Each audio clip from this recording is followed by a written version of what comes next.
are rolling. We are rolling. Welcome back, Daniel. Good afternoon, Ernie. How you been this week? Tired. I And, didn't ask for excuses or complaints. A little creeped out because of what I was researching. I'll get more into it, but I had a pretty ridiculous thing happen to me while I was researching.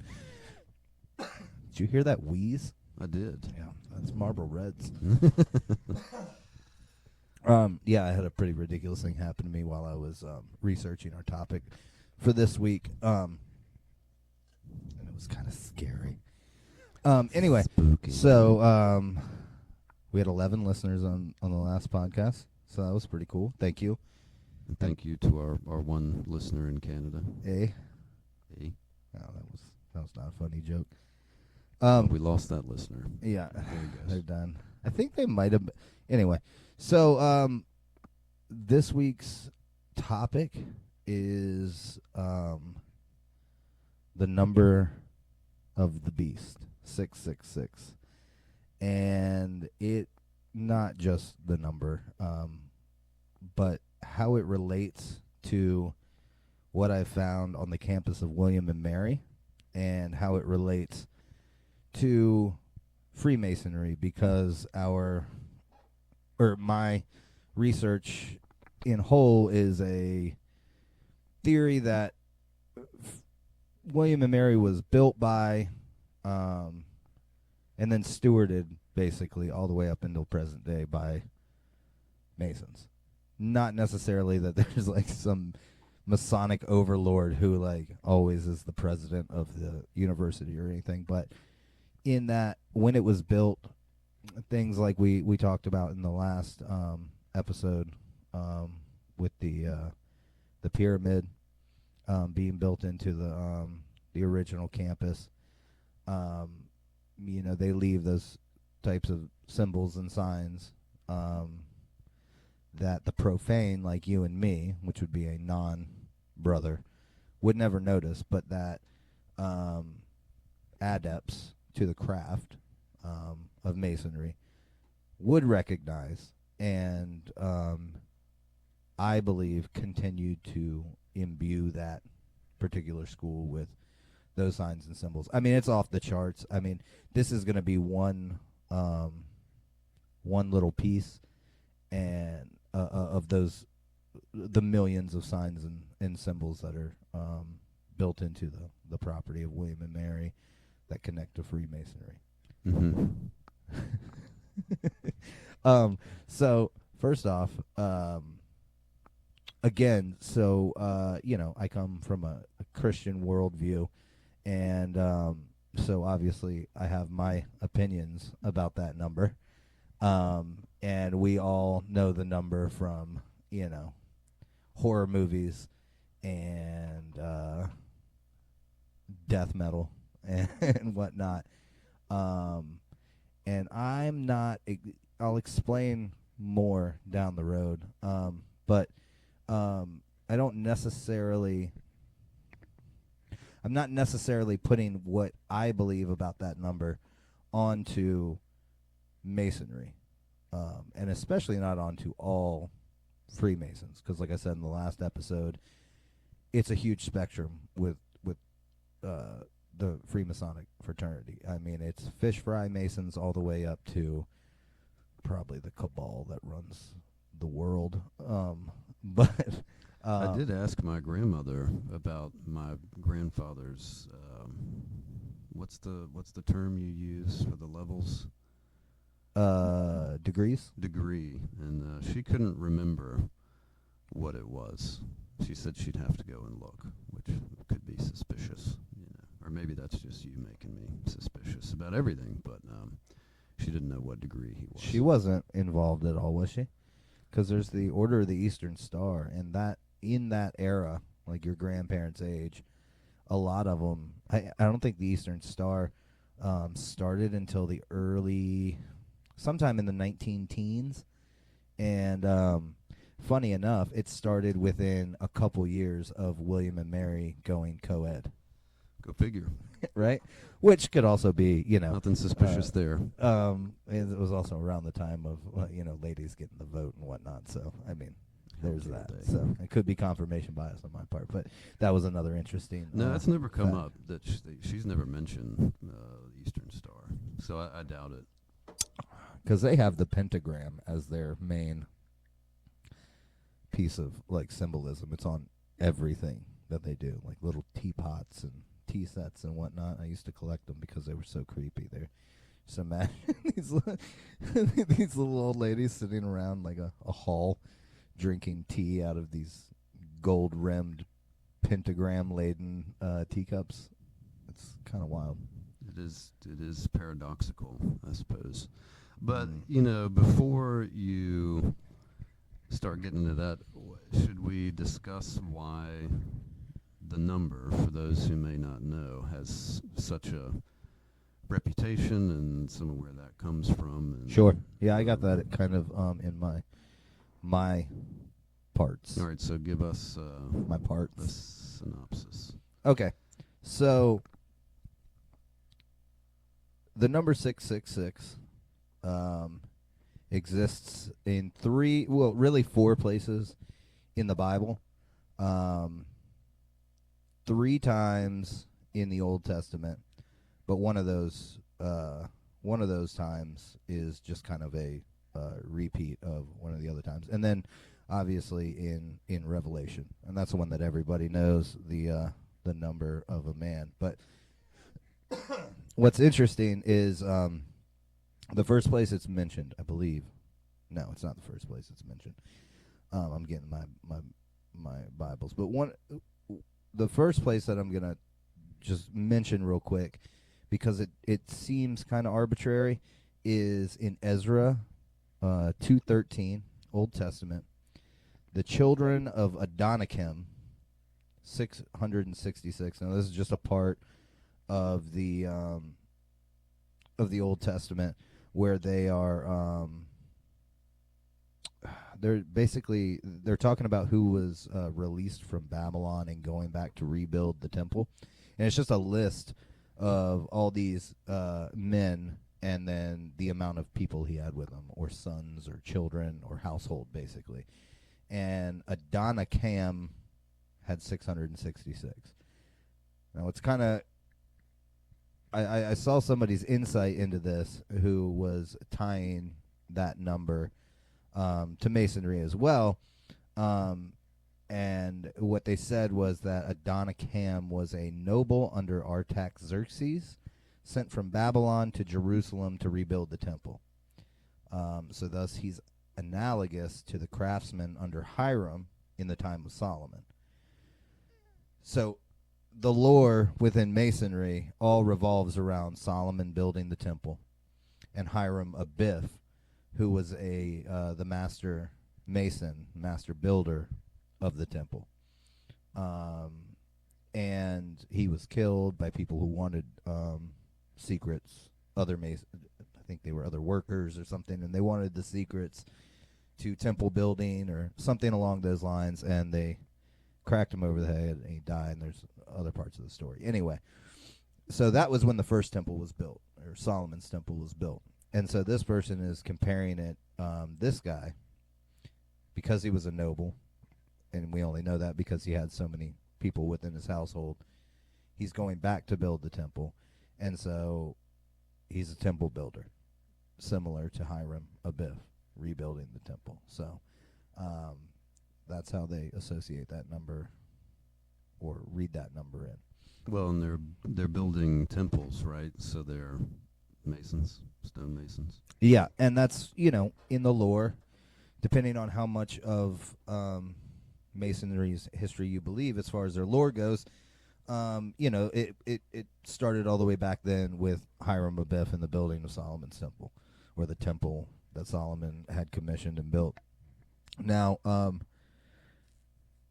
another interesting. Oh, also we'll have this on a YouTube channel that does not exist. It'll exist later this evening when I create one. But there is a video, because there's going to be a lot of there's going to be a whole lot of visuals. There it is.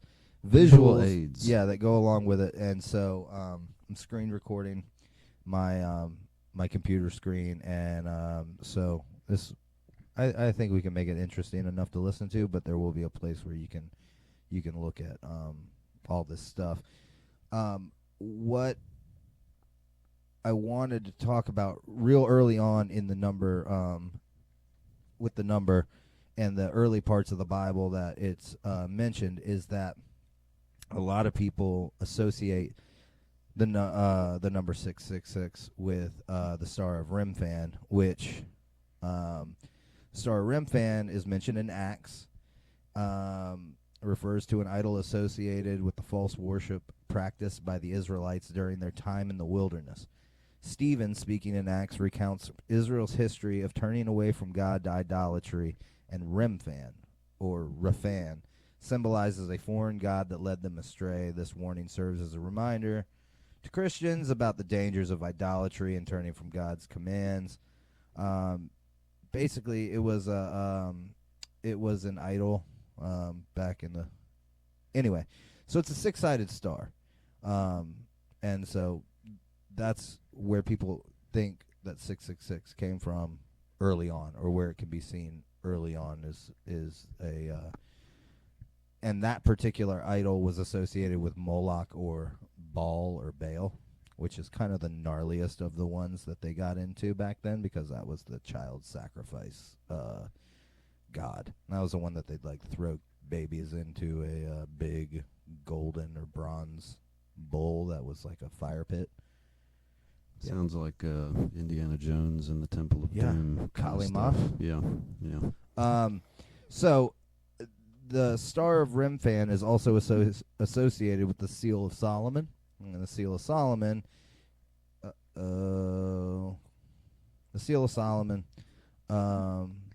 also known as the Ring of Solomon, is a legendary signet ring attributed to the Israelite King Solomon. It's depicted as either a pentagram or a hexagram. According to medieval mystical traditions, the ring allowed Solomon to command demons, genies, and spirits, as well as the power to speak and to possibly control animals. I don't think you find any of that in the Bible, but you do find that in what are known as grimoires, the Greater and Lesser Key of Solomon, which are these magical texts that occultists have been using for years and years and years, because I don't know if you know it, but Solomon, he was a bad boy for a while. So they say. Yeah. Well, so was that a completely separate text, or would that have been something that was found in early years, believed to be a part of the Bible and then not canonized? Because we also had that problem of things that were left out where, well, we don't want to include that because it made sure, like the problems. Book of Enoch and whatnot. Right. I'm not sure. I don't think anybody's sure if this was actually as ancient a text as occultists claim it is, but for one thing is for sure is that it has been used. They know at least from medieval times on by people who practice magic and occultists. And it's kind of, I think it's kind of like the gold standard as far as that goes. And anyway, that Seal of Solomon is a big part of it. That Seal of Solomon is supposedly based on the Star of Remphan, and it's a six-sided star, 666. Now, this has nothing to do with, I want to be clear, the Star of David or Israel or any conflicts going on currently. As a podcast, we are staying out of any of that. This is it is a very interesting story about how the Star of David was adopted as the symbol of that nation. That would probably surprise some people, but this has nothing to do with that. Divorce that from that country and things. Okay. For now. For now, we'll do. Yeah. Okay. So that is the first part in the Bible that talks about 666. Can I point out something that I came across that I thought was interesting related to 666 in the Bible? Yes. And that is that the earliest written copy of Revelation actually gives the number as 616. Haha, I knew you were going to come up with this, and I can dispute it. But there is also a suggestion of when Revelation was written, and there's also a school that understands that book to have been written in the year 66. Correct. Which is interesting. Yes. So and also something that was new, okay, go ahead. Before you carry on, but that was new to me, and I've found a lot of this in my own personal reading of the Bible, because I don't have the same worldview that you have. But there is not necessarily evidence tying the same John to have written both books. It's kind of understood. But the author of Revelation apparently gives his name as John and is in Greece, but it's not actually known if it's the same John, as in St. John that wrote the book of John. Right. That's not related to the 666 part, just something I found interesting. Because right. I feel like people make a lot of assumptions. They go, oh, that's John, that must be John. Right. So the John... So let me first start off with the 666-616. So these supposed older versions of Revelation are the Egyptian papyri, and the Egyptian papyri to biblical scholars is known as the minority text. And actually, I've got notes. I believe. Crap, where is it? No, I've got notes. I can't remember because I was doing a study on this, but it's actually it's very contentious within Christianity, the different versions of the Bible, going from the old King James version to the new King James to the New International Version to the ASB to all the different versions of the Bible. And what you find is that there's a lot of changes in the other versions. There's like the King James, and then it just gets the different versions beyond that get a little weird. And when you actually look at the people who translate, so the minority texts that were found in Egypt were translated by these two guys who were occultists, and those ended up being used for some of the later, most of the later translations of the Bible, this weird Egyptian text. Now, if you go back and research this Egyptian papyri, there's some evidence to show that Egyptian papyri was created, man, and I'm not going to remember the name, but a guy back in the day who had a Gnostic worldview, almost this reversal of Christianity, where God is the demiurge and Lucifer is the light bringer, right? And so there was this Gnostic Christian sect around Egypt, and that's where they think that those Egyptian minority texts came from. And I can't remember the exact number, but it's like a handful of minority texts and then hundreds and hundreds and hundreds of the other papyri, which all falls in line. But it doesn't even really matter, because the whole 666, 616, what people have read into is the gematria numerology to that number. And they use that number to point to, they think John was talking about Nero. Right, yeah. Well, and I tend to lean that way without getting too mystical about it, because I'm thinking, the number, and if you're talking about writing somewhere around that year, the numerology of the name, the date, and then the actual number written down, give or take. So my only number is still all kind of makes sense. And I'm also thinking about coding things if you're potentially trying to avoid further persecution as an author, All right. So 2 things I'll say about that. One, Nero was before. It was a couple decades before when it was probably written. So that was over. Nero's deal was done. And this is Revelation. This is a Revelation is where it's mentioned in Revelation is a revelation of things to come. So I'm not exactly convinced that John wrote a revelation about the end times, but included as like the the climax this guy who was like done. Well, I did also read that some of Revelation could be, or some people speculate, is a metaphor for what had already happened. Yes. And I would also believe that he probably wrote about something that already happened rather than had an actual mystical revelation about beasts coming out of the water and the horned lamb coming out of the earth. Well, we should do a portent of something. Oh man, we could go hard on Revelation, man, because it's way more interesting when you look into the parts of Daniel that kind of mesh with. I don't want you looking into my parts. Okay, well, the second thing about John in Revelation is John stayed getting in trouble, and he was on a penal colony, and he was not known to be worried too much about being persecuted. Like he got onto the penal colony because he wouldn't stop spreading the good news, and then he immediately gets on the penal colony and supposedly starts converting everybody on the penal colony.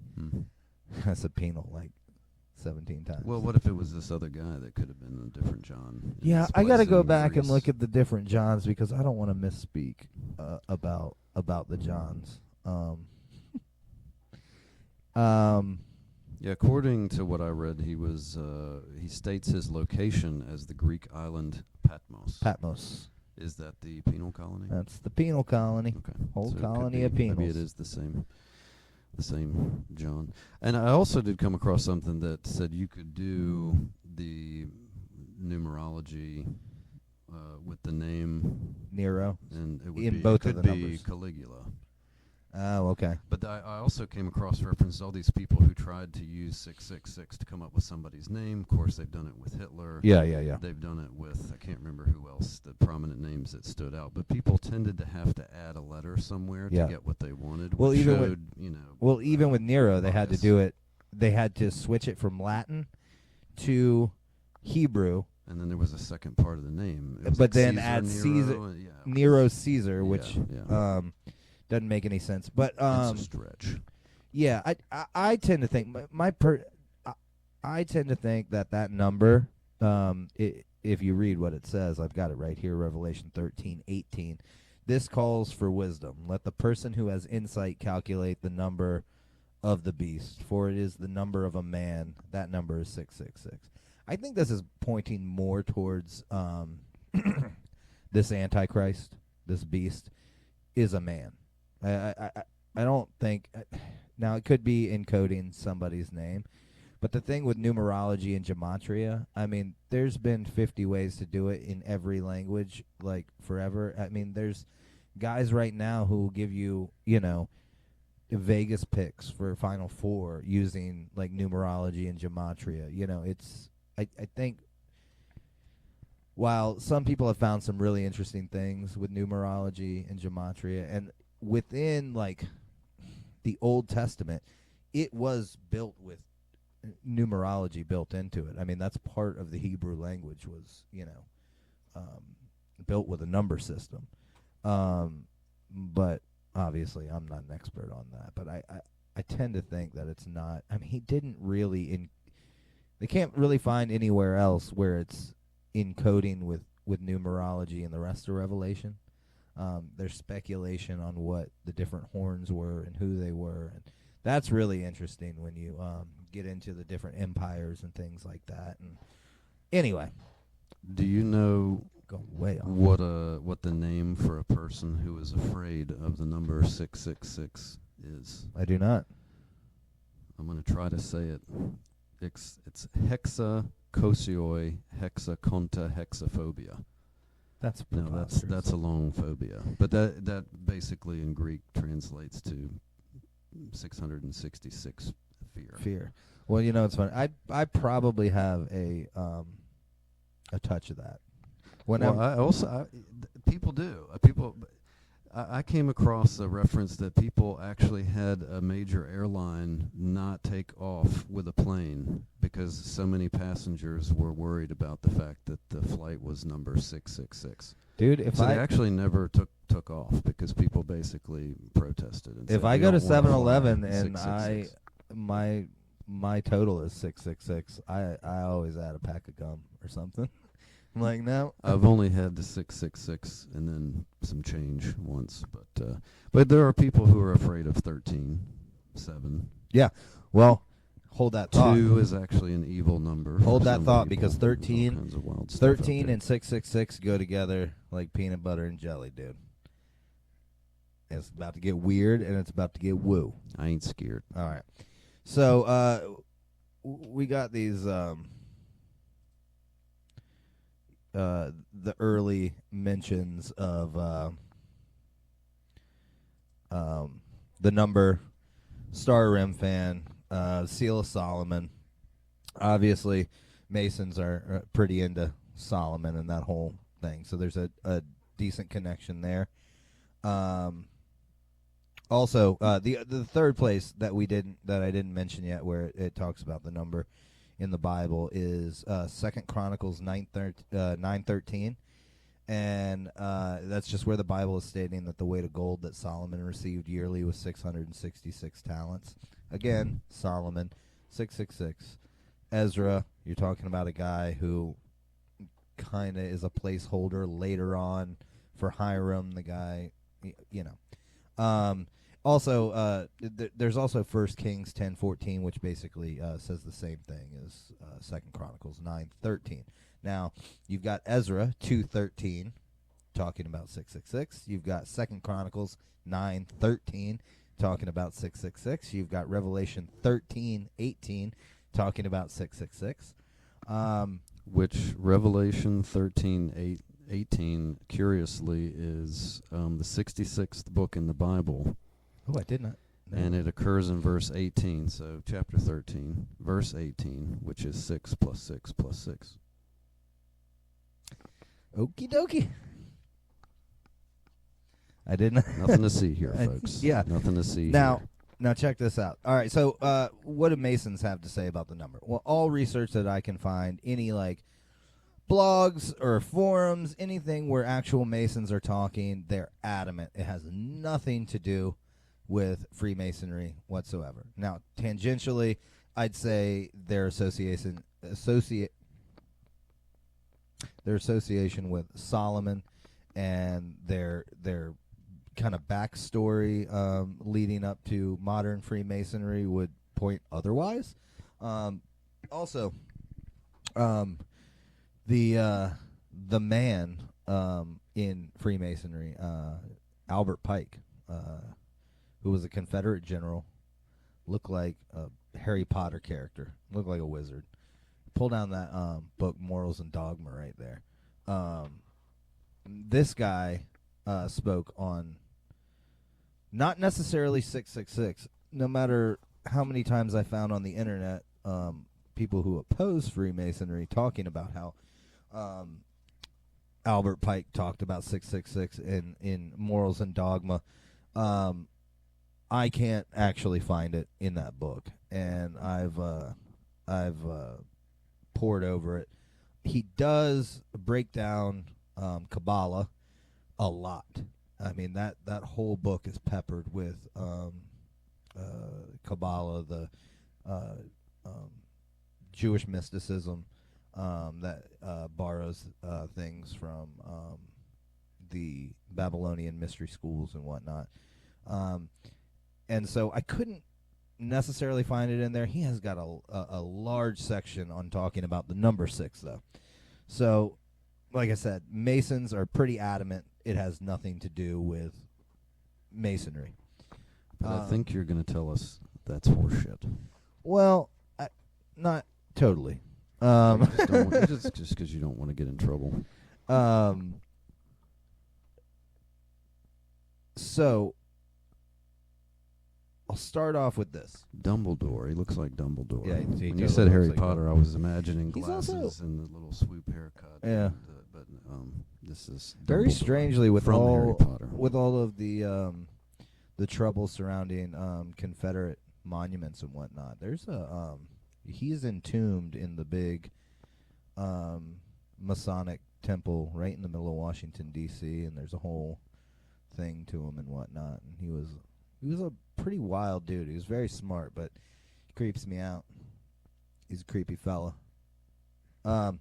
Anyway, so the first thing I'll say, in the first degree of Masonry, during the initiation or ritual in the first degree of Masonry, the entered apprentice, the Bible is opened to Psalm 133.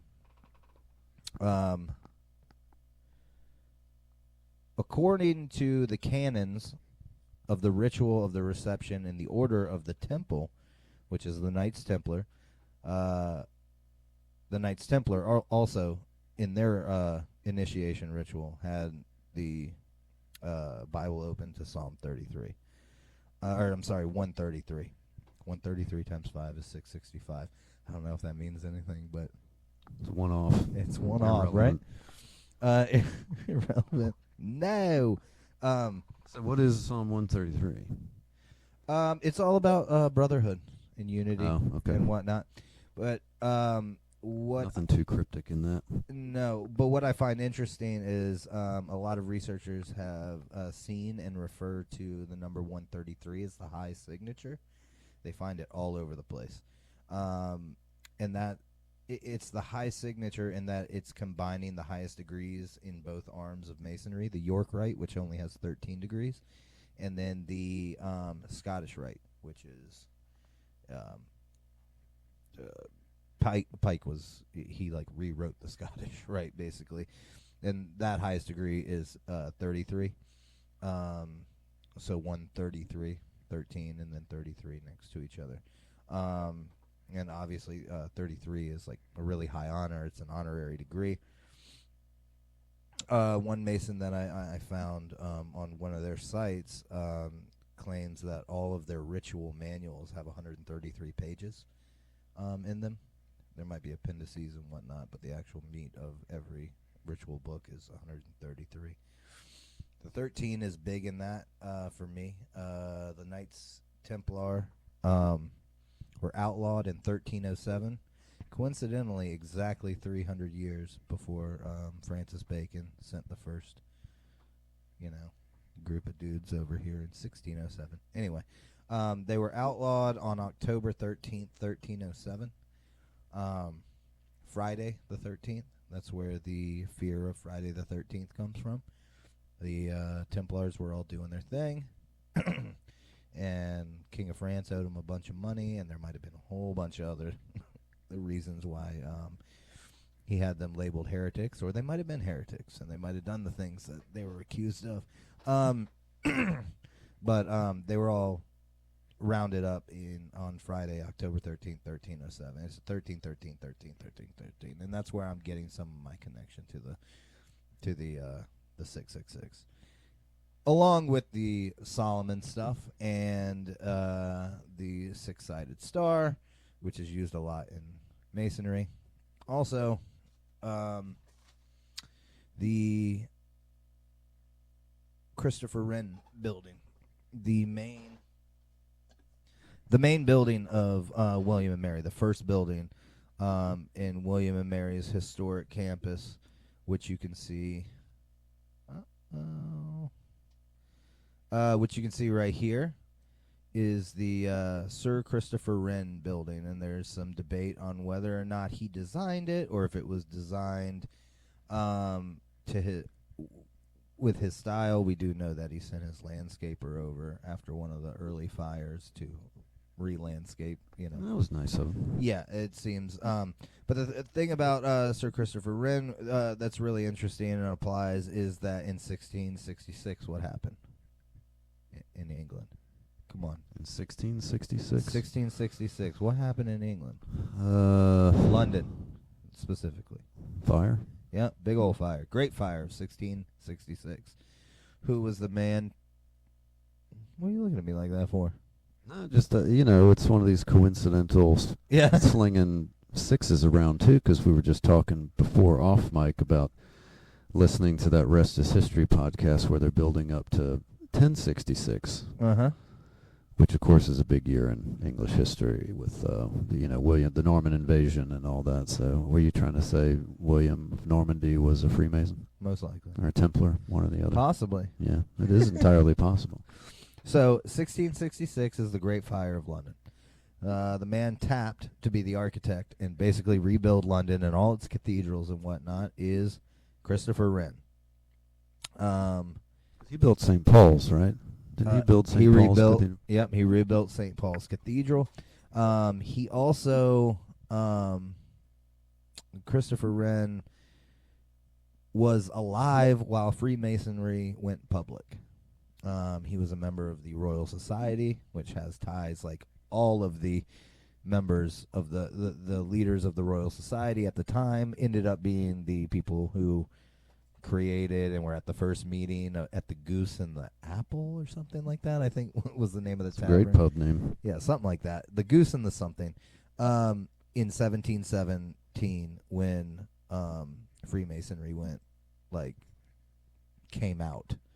According to Freemasons and their lore. Now, it might have just been started as a club on that date and there's maybe no ties to anything further back in history, and they might have just used those things back in history to tie and make their lore more interesting. Who knows? But that's not what I believe. I believe that there are ties all the way back to the mystery schools, and maybe not as far back as Solomon, but at least to the Templars, I believe.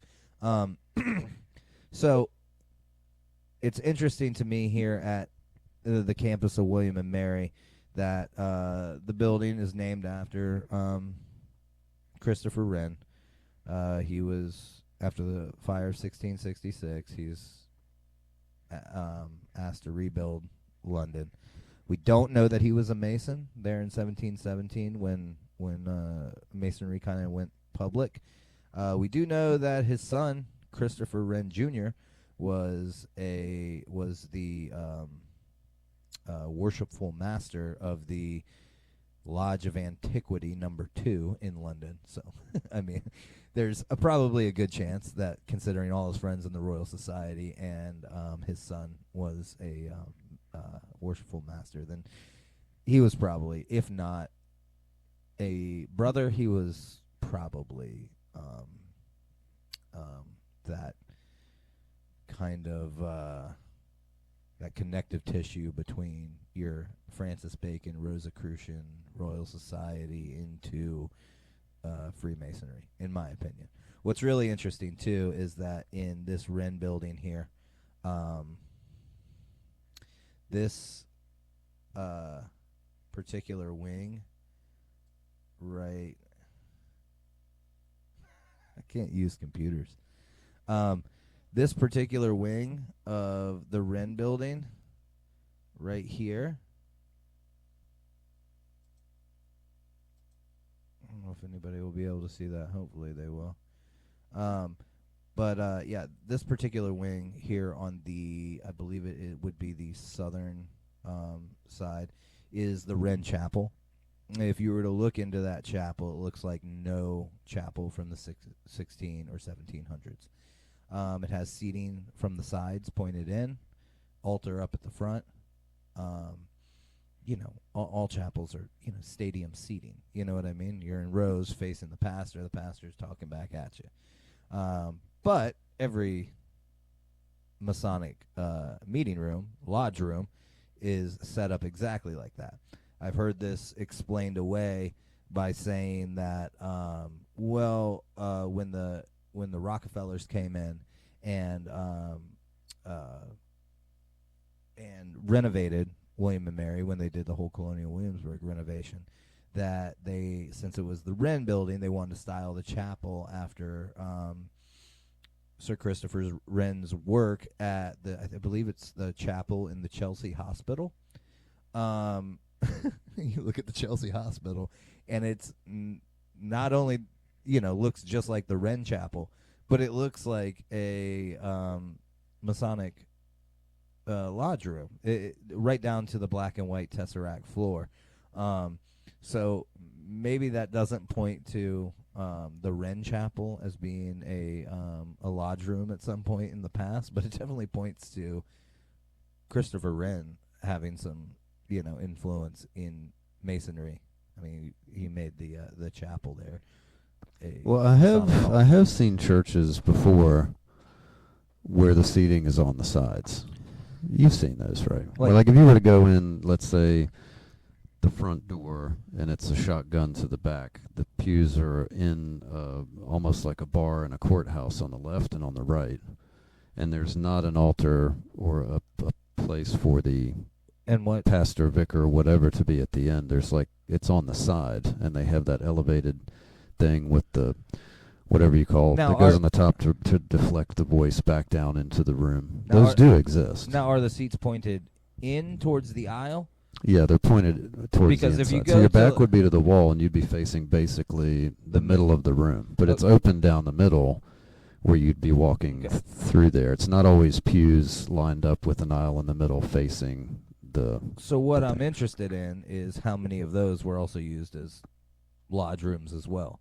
That, of course, I could not tell you. And I'm saying this because I've been in a few, and I've seen them in films, where they've shot scenes in like a church scene. I mean, it's not what we have done here traditionally, I think. But maybe that was a fashion possibly at a point where some were made that way, just to be different. Who knows? But it does exist. I mean, I can see where it might have had its place. It's definitely not traditional. And if you look specifically at chapels from that era, right down the road here in Colonial Williamsburg, you've got the Bruton Parish right here, and it's it was built before that, and it's set up exactly how you said, with pews on either side. They're not facing in; they're facing in the front, and then you've got that like lofty like area where the pastor would speak from.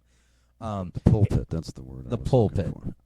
Anyway, so weird stuff with Sir Christopher Wren. Let's get into what I found in the campus of William and Mary, and I'm gonna have to splice some visual aids into the first, however, 40 minutes of this, because it's just gonna be a lot of this image on the screen, if not. I think it's broken. My screen's not moving. The video's not moving. We haven't done anything on the screen yet, so now's when we'll get into it. And I'm just going to run through kind of a slideshow of photographs. So this is what you've been looking at, and you're going to look at it some more. You can probably see a pretty clear diamond coming out in that kind of historic campus of William and Mary here. If you were to measure halfway down, now remember this is part of that Great Pyramid of Giza. Okay, if you were to measure halfway down, this is Richmond Road. You get exactly 666 feet. There we go. Yep, there you go. Now, you bring that line... For those who did not potentially listen last week, the Great Pyramid of Giza came up in relation to this triangle in Williamsburg that the campus sits on now. If you measure it, it does funny stuff and points. One angle points all the way back and lands right on the top of the Pyramid of Giza, right? For those who may not have listened to the last episode about Archer and all that. Correct. And also,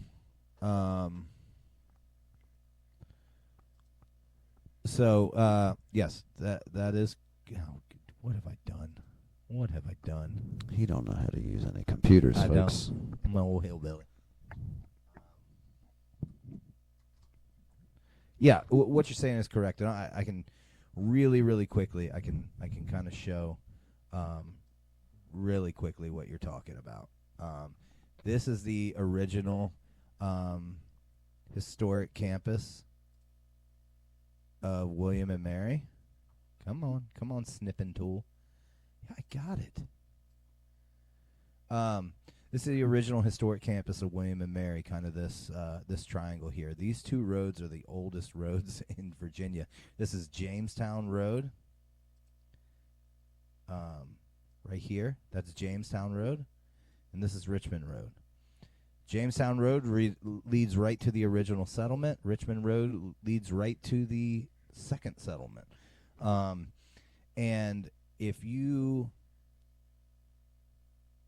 take and make a bottom line right here, which is, I went and checked, this is the original kind of barrier of that first original historic campus.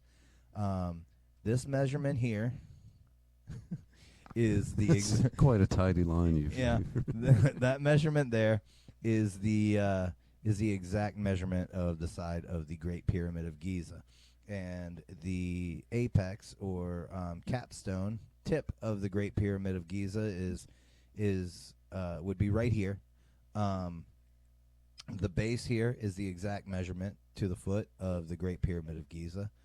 From here to here is the exact measurement of the one of the sides of the Great Pyramid of Giza. From the capstone to, you can't see it very well, but right here is a bell tower, which didn't used to be a bell tower. It used to be back in the original building, the late 1600s, early 1700s. It was the first astronomical observatory, official astronomical observatory in the New World.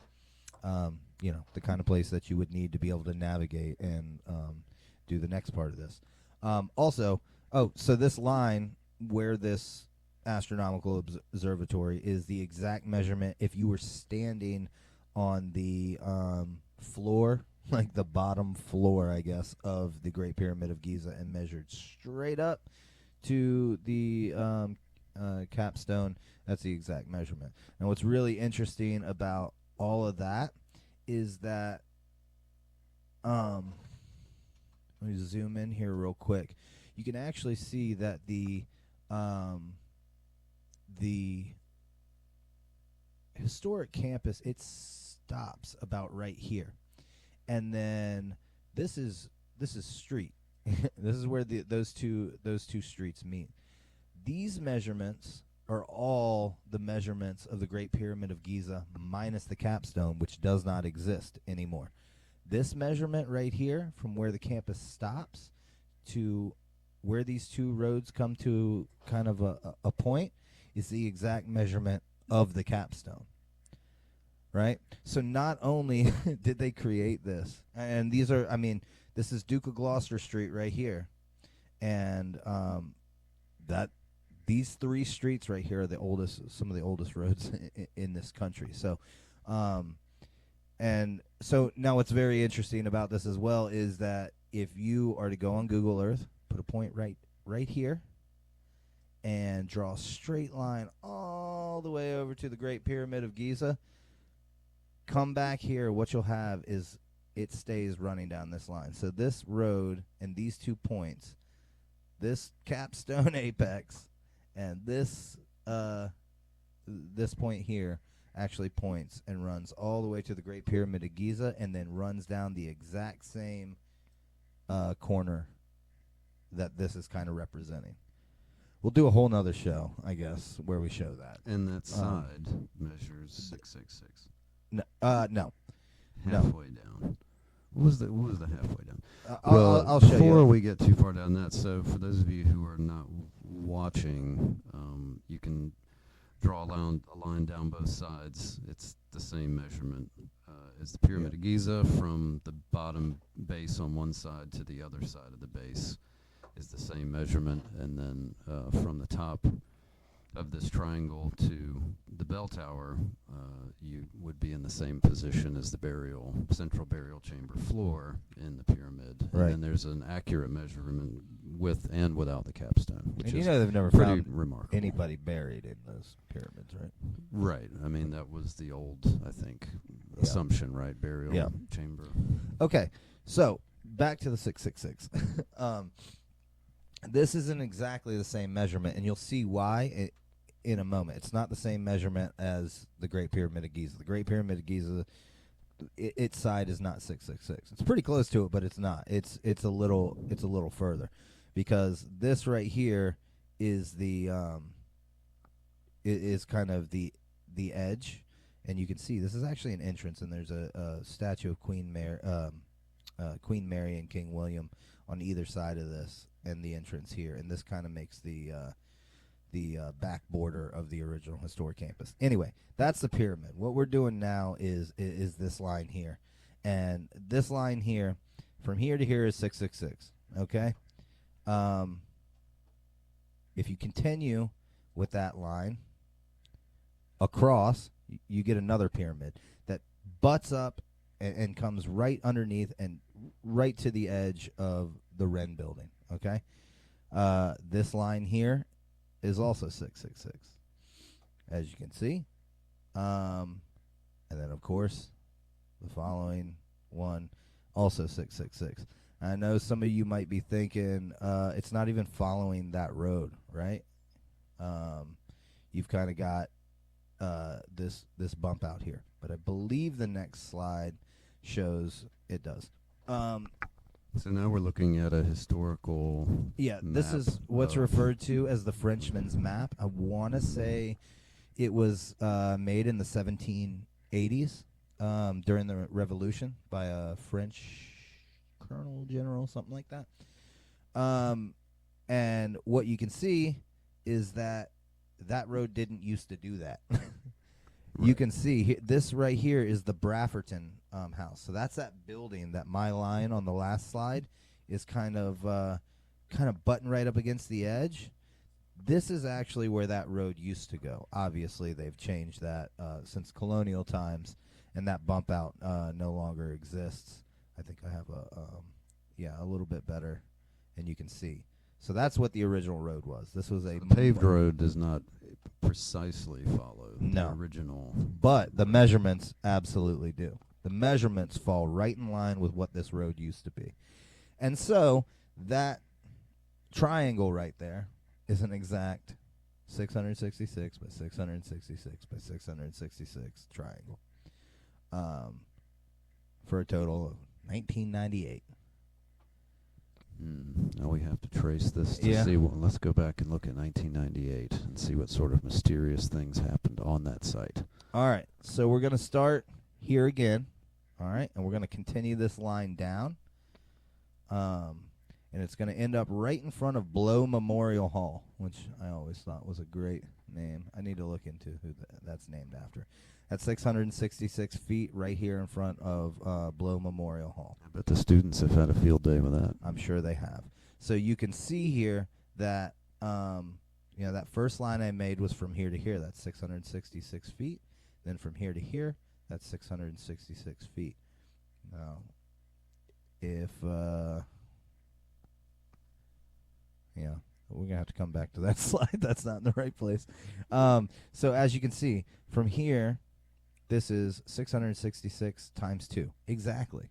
From the point, the apex, all the way to right in front of Blow Memorial Hall at 600. It's 666 times 2 at 1,332.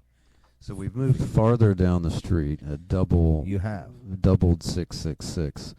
But that line also relatively closely mirrors. So the sunken garden is sitting in the middle of the pyramid, and there's pathways across that. Does that line up with one of those pathways? It looks like it's not precisely on, but I believe it does. I didn't go over from there because I know that this diamond that I've created, and once we get past these slides, we'll be able to see that this does create a large diamond, all in multiples of 600. Yeah, and you can't start measuring other things because it may not work, and then it just blows the whole thing out of the water. Exactly, but I've got something for that too.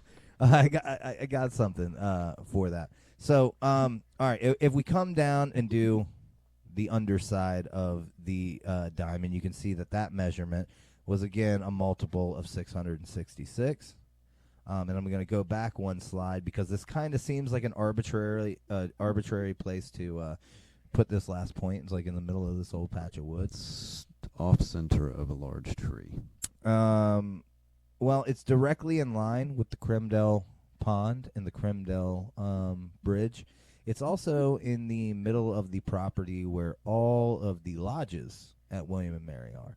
You asked me, what are the lodges at William and Mary? Well, back in What the are day, the lodges at William and Mary? that's where William and Mary built all of the housing for the fraternities way back in the day. And I don't know if you knew this, but the Greek fraternity system, a small kind of student version of secret societies, was created at William and Mary. That's where the Greek fraternity system comes from. Not only does the Greek fraternity system come from William and Mary, and we're literally in their backyard, and we might be on one of the lodges, I'm not sure. But also the first, like actual secret, collegiate secret society was created at William and Mary. Thomas Jefferson was a member of it. It was called the Flat Hat Society. Anyway, so I thought that was an interesting with this with the way this whole diamond configures. If we keep going, you can see the opposite side, all multiples of 666. So we've gone from we've inverted the pyramid. Yep, and we're creating a massive diamond. This is a massive diamond with an exact length all the way around of 5,328 feet, which is 8 times 666. Which it's pretty clear that these this diamond configuration on the campus is deliberate. You know what I mean? Now, these are not super old buildings, but this building is bent in half. Yeah, but there are 4 buildings on that. What is that? The eastern side? Yeah. That do. No, this would be the south side. South side. Yeah. Line that bend in the diamond. Yeah. I mean, it's deliberate. And one of them. And this is all their bent property on the point. here. This is all their property here. So it's not like. When you have the 2 on the other side too. Correct. Well, and we're going to get to those as well. This diamond here was deliberate. And then are we going to get to the 2 subtriangles? I'm assuming that we're now seeing coming off the base of the diamond. Yes, we are. Yes, we In are. a larger. I would love for you to guess. Well, don't guess yet.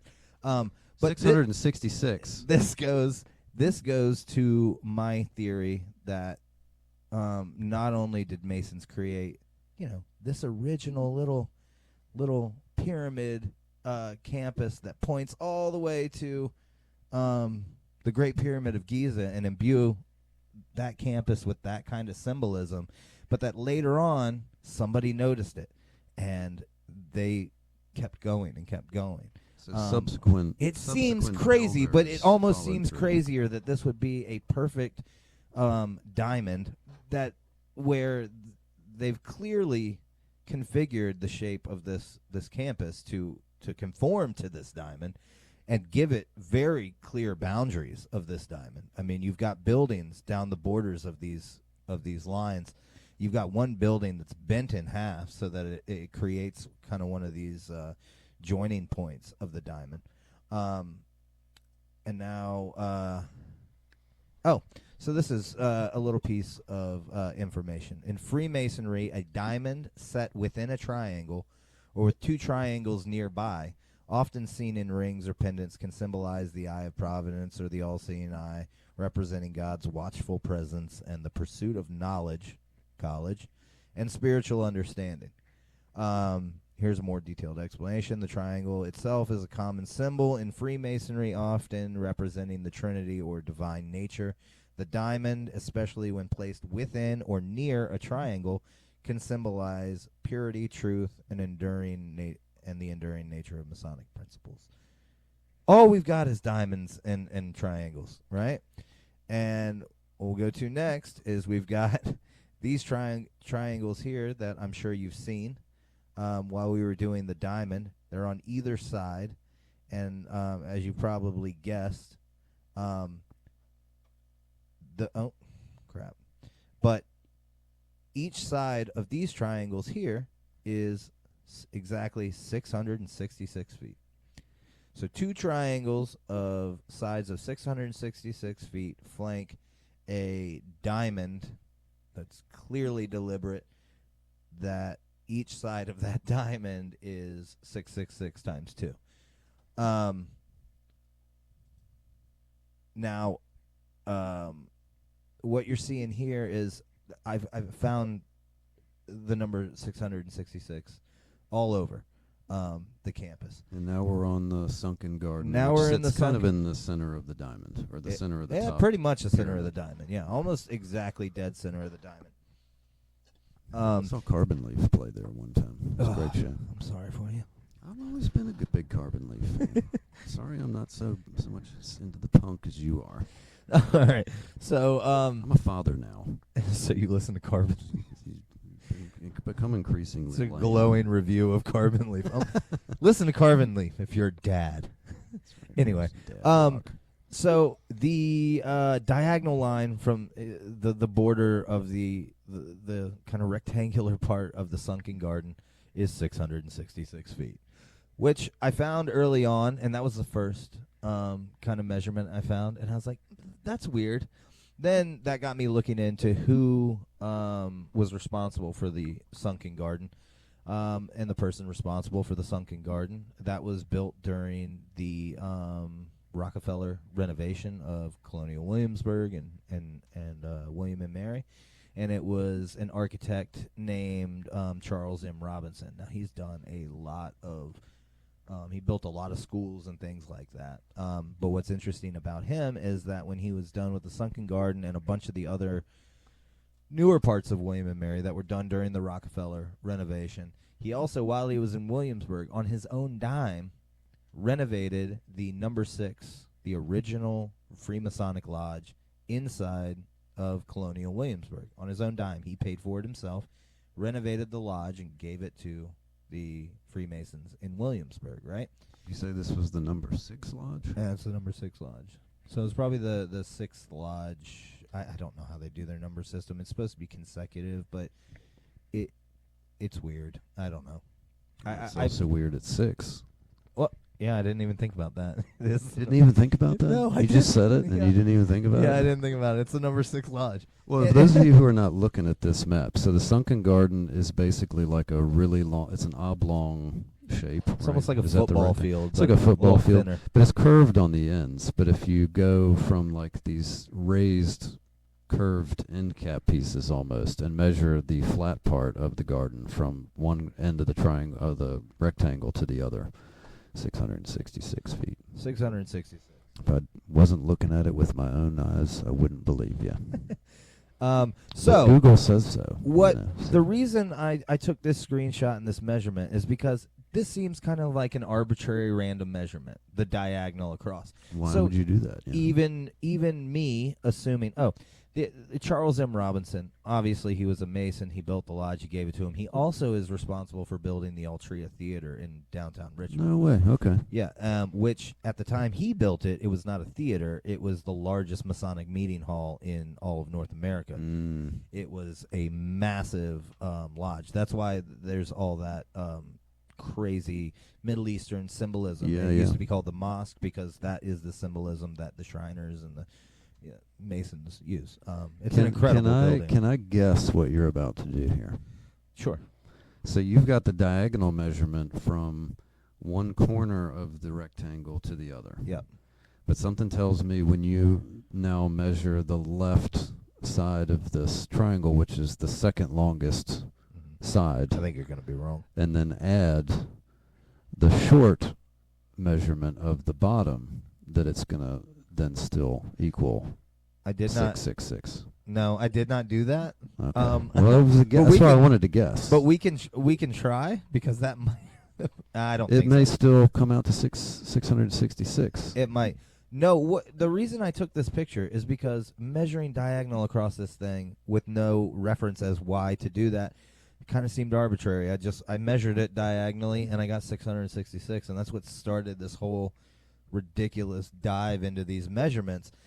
And for me, when I got 666 on the diagonal, I assumed, oh, well, it's probably 666 is probably what you get from a diagonal box if, the sides are a very regular number, like, 550 feet or something like that. So I measured one of the sides to see if it was like a very regular, round, nice number. But it's not. It's 645 feet. And what you would think if you're building a, 645, it's round enough. But you think if you're building this big thing, you'd round it up to, I don't know, 650?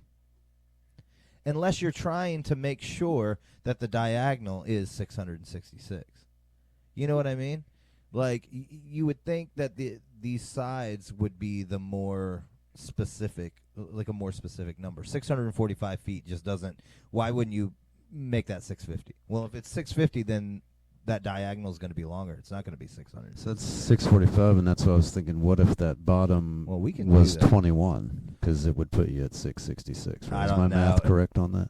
I'm not sure, but it's definitely not. It looks longer than 21. It's a lot based longer, on how long that first line I'm not is, even going to try because I know it's longer than 21 feet. See, we're not even going to try because it's going to mess it up.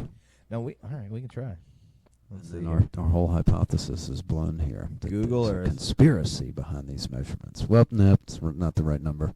No. Measure it again. Come on now. Here we go. So, put a point here. Bring it down. Oh, you got to get so close on this thing to be accurate.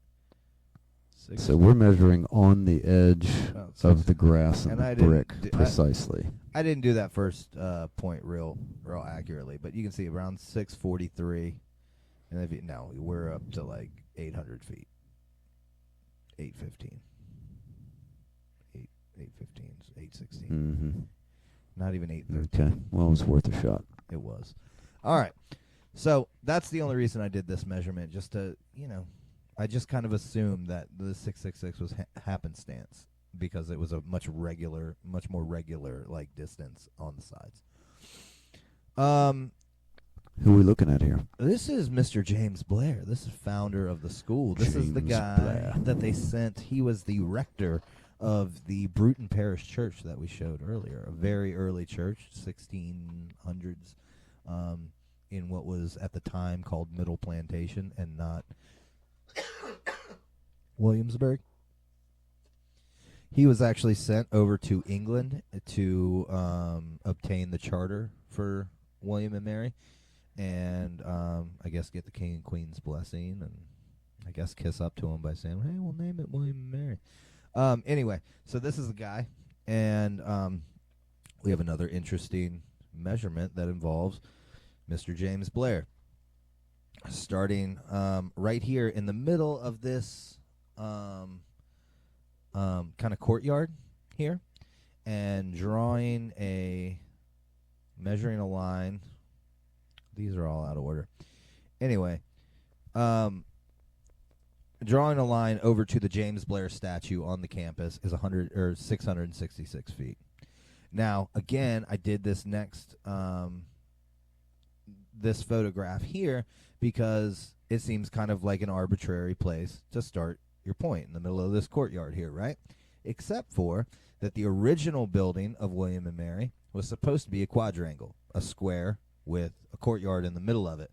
And where I put that point is kind of right here in the middle of this. And actually, when Thomas Jefferson was working at the school, he actually started the building to finish. This is, almost 50 years after the school was built. I guess he was the president of the school. Maybe the what do they call them? Either presidents, and then there's it's almost like an honorary president. What's the other position? No, I don't remember. I don't know. I think he was the president because he was there. Anyway, as you can see, the unfilled in part here this is actually Thomas Jefferson's blueprints. And he was going to rebuild the school. Then the revolution started, and they scrapped it. And they actually did an archaeological dig and found the first wall that they had started on. So, starting in the middle of what would be basically the middle of this courtyard isn't quite as arbitrary when you know that it didn't used to just be the plans for the Wren building wasn't just a U, it was a square. squares and compasses and oblong squares, which is what they refer to a rectangle as in masonry, is an oblong square, which isn't an actual term anywhere else. And they So refer I threw out the term oblong on that sunken garden and didn't even know that's what it was. It was an oblong square. It's an oblong square. A Masonic oblong do you know square, what it no mimics less. the shape of? Solomon's Temple. I thought you were going to say UFO, but No, I don't. one of go those there. flying Tic Tacs. Okay, so this is Thomas Jefferson. This is a. Oh man, I wish I had. Can you look up real quick what the date is? That the Jefferson statue was dedicated at William and Mary. Because now that I'm thinking, I know it was in the 90s, and now that I'm thinking about it, it might be 1998. Boom! No, I haven't gotten there yet. Oh, I haven't shit, gotten there man. yet. No, I'm just saying because we knew that number was going to be significant. I was waiting for 1998, and you said it. It might be 1994, though. I'm going to be bummed if it's 1994. Statue's dedication November 11th, 1992. Yeah, never mind. So close. It's stupid. Daggone it. I think UVA donated it, too. Stupid UVA. UVA president made a speech there. Yeah. So Yeah, I think they donated or dedicated or bought it for them. Anyway, whatever. So what's interesting is if you draw a line from that same point to the statue of Thomas Jefferson, you get 666. So as you can see, those two guys look right across from one another. Look at the screen, Daniel. I'm looking. So from here, the middle of that square, to James Blair, who's here, and from the middle of that square to, this is where Thomas Jefferson, he's covered by trees, but this is right where he sits. It's 666 feet to Tommy. It's 666 feet to J Bones. Johnny J Bones. James. Well, James. so another Blair. triangle. Yeah. And that's 666 too? Is that what you said? Yeah, 666, 666. Well, okay. So, this is interesting. If you then go from old J Bones, James Blair, to the Crimdell Bridge, which is the bridge across the Crimdell Pond on the campus of William and Mary, and then from the Crimdell Bridge to the statue of Thomas Jefferson. Again, you've got a diamond that is 666 by 666 by 666 by 666. Anyway, again, the bridge might seem like an arbitrary place, but as we talked about in the first podcast, the Crimdell Bridge goes over the Crimdell Pond. The Crimdell Pond runs into Archer's Hope. Archer's Hope feeds the pond. It is the end of Archer's Hope. It's the end of so that's the spring. Or they dammed it up and made it a pond. Okay. Which I think something is buried underneath. Uh-huh. Probably not. But, yeah, so that's interesting. What's also interesting is the shape of the bridge. It's a big arch. I mean, it's a pretty general shape of a bridge. But I will say, it's obnoxious to walk on. It is so short. Very pretty. I love the color scheme. Almost rainbowish, right? Yeah, it's like a crimson rain. Almost the like rainbow the bridge. rainbow Look bridge. at you. It's crimson and blue and yellow is what it looks like. And green on there as well. I didn't see that. It's obnoxiously arched. And now we're looking at something from a Grand Lodge bulletin it's- about the Rainbow Bridge. And this is dated when? June 1966. No, that wasn't on purpose. Oh, my goodness. That's my goodness. That's a dumb coincidence. Volume 31, which if you flip it around is 13. I will tell you. Goodness gracious. This was the thing I was going to tell you. While I was looking into all the 666 and 13 numbers, I mean, literally, I'm on my phone and I'm measuring stuff and I'm looking stuff up, and I was dead on the 13s, right? I'm just looking up 13 stuff after 13 stuff after 13 stuff. All of a sudden, I get an email notification. I open it up. It's my car insurance, and it says, your car insurance is due on April 13th. And I was like, ah! That's great. Yeah, so that's rich. Yep, that was scary. So this is just to show you that the Rainbow Bridge is part of Masonic mythology. It comes from this website. And I think that's the end of my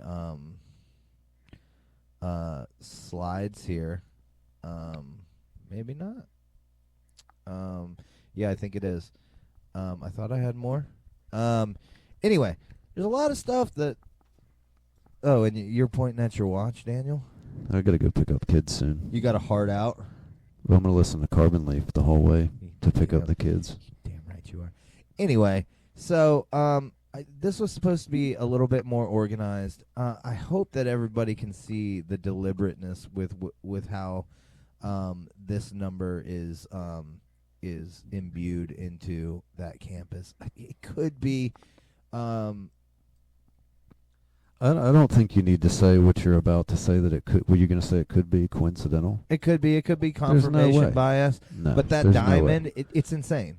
Well, and if you were not measuring, those of you who are not looking at the screenshots, I mean, just look up the College of William and Mary in Google Maps, and just look at it from top down. You can see the triangles, the diamonds, then you can see the triangles attached to the sides of the diamond that make another triangle. I mean, you can measure it out if you want, but visually from the air, you can tell that obviously there's something to that. Yeah, but sort of like no good. I was just gonna say, and that I guess the 666 Freemason connective tissue might be a little bit tentative. I thought there was more there, but I still think it just, the fire of 1666, Sir Christopher Wren, the building being Sir Christopher Wren, the Seal of Solomon, all the 13s, all those things. I'm sure somebody could dispute it. It's there, and I know that the people who put this stuff on that campus were Masonically minded, and you'll see that with more of my research heading down the road when we get into more of that. Go ahead, Daniel. Well, no, I was going to say, yeah, it's very clear that there's a connection, and somebody was doing it intentionally, and they had to know those measurements. I mean, they would have measured all that.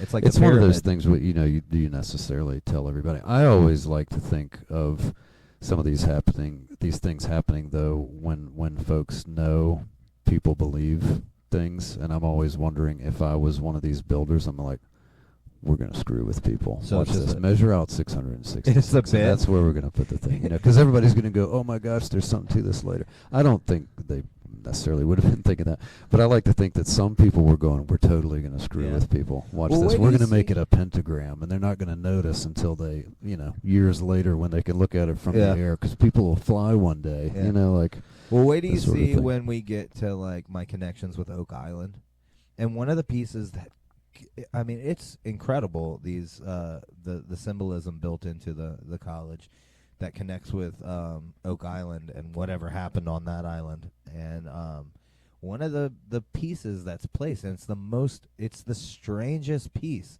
and it's a kind of monolithic thing that is where it lands is crazy. It was placed there in 2010.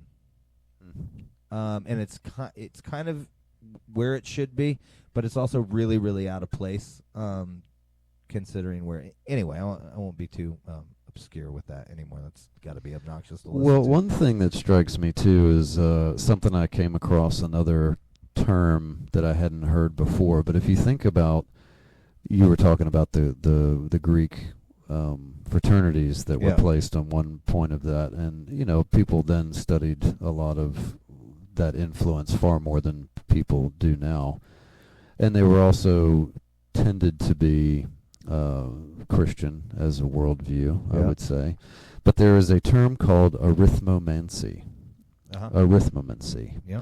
which is Greek arithmos, which means number, and mante, which means divination. So it kind of goes along with the sacred geometry. It's not sacred geometry because you're talking about divination versus just something being sacred. Yeah. But it's one thing people forget, I feel like, too, is they say, oh, these guys were were Christian. But even still moving up into this 16th, 17th, 18th centuries, people considered themselves Christians, but also held quite a wide array of other beliefs that came from what would have been considered pagan or non-Christian, and still held those things to For be sure. Tons valid of, and valuable. Tons of, what do they call it? Kind of bush magic, almost. There's a mysticism that still creeps into a lot of things, and still well, does. I mean, you can today. still look at, different Christian sects still have different, talismans. They may call them something different, but, it's hard to look at a rosary different than, a good luck charm when you're holding two of them side by side. It's funny that you should talk about what was that, arithmomancy. Okay. Arithmomancy. So that's also, there's also geomancy, and that's where the big they, put buildings and monuments and things in specific points on the globe to derive whatever. They put different things on different spots on the globe very specifically for some sort of effect, some sort of purpose, whether it be to hide something or find something, or it's been talked about that there's these energetic fields all over the surface of the earth and whatnot, ley lines and whatnot. Funny you brought that up, because I did want to let our 11 listeners know that we've actually booked 3 big-time guests coming up, and one of them is Mr. Court Lindahl, he's a world-famous archaeologist. He has been featured on The Curse of Oak Island. He is a researcher of geomancy and academically credentialed, you know what I mean? And he gets into some woo, but it's very, very based in academia. And I mean, he used to live in Williamsburg and do archaeological digs in Williamsburg. So geomancy then would be geographic divination? So. Yeah, I believe so. And so we're going to have him on. That's going to be sometime around the 26th. I don't know when we'll get the episode out, but we'll be talking to him on the 26th. On the 21st, we're going to be talking to Blaine Pardoe. Blaine Pardoe is a multiple New York Times best-selling author. He wrote, him and his daughter together wrote the book A Special Kind of Evil, I believe it's called, about the Parkway serial killer in my hometown in Williamsburg, Virginia. And then next week, on the 14th, we will be talking to Robert Frederick. His website is The Hidden Life is Best. He is a awesome guy. Took me out to lunch when I went to New York City, and he is a kind of has become an expert on Francis Bacon and Bacon's probable involvement in the writing of the Shakespeare plays, and how those plays are just allegory and symbolism and metaphor for Freemasonry.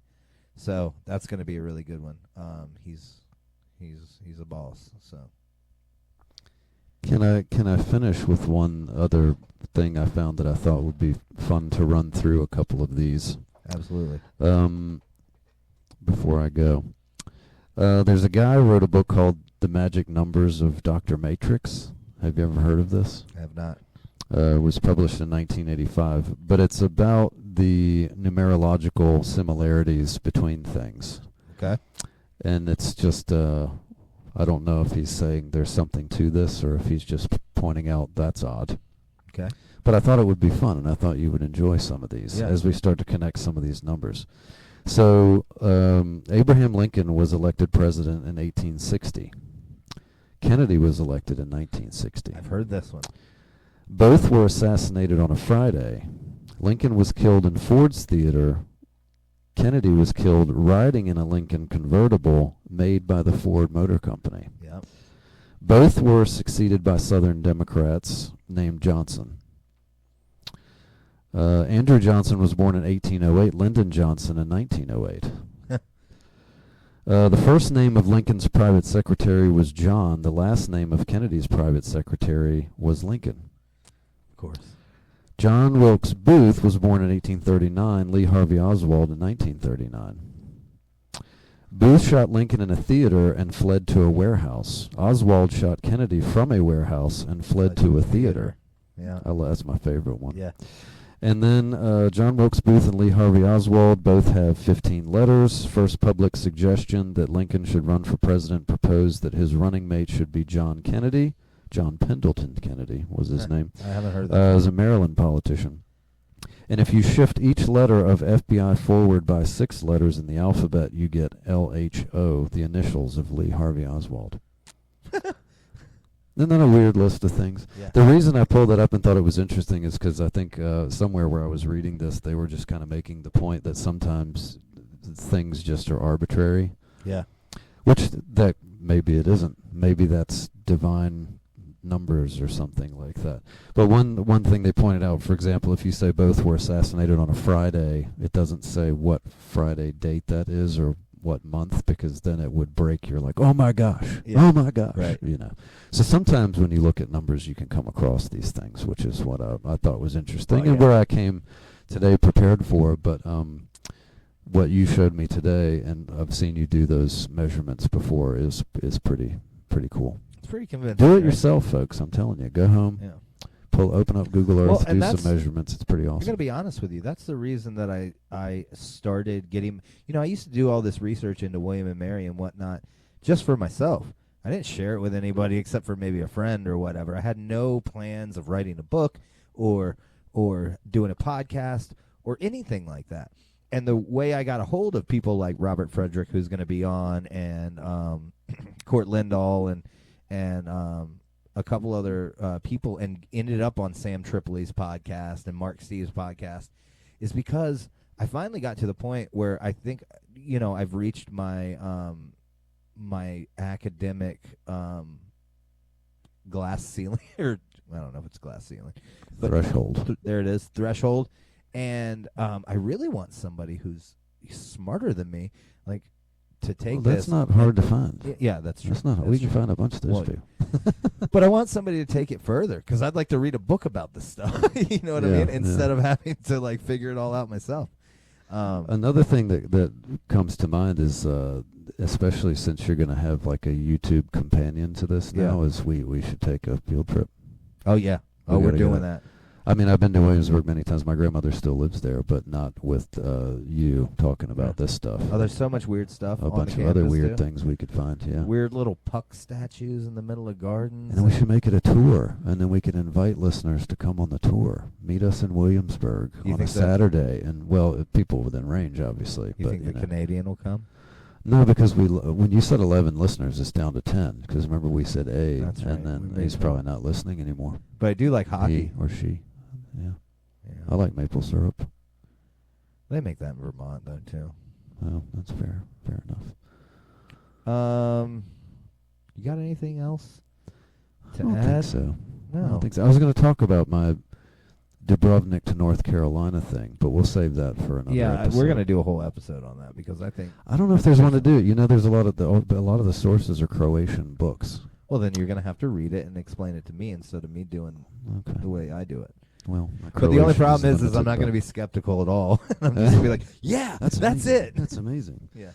Anyway, we'll tell you guys more about that interesting little story that ties into the first episode at a later date. But yep. And mics should be better by the next episode. We won't have to practically swallow them to get enough sound out of them.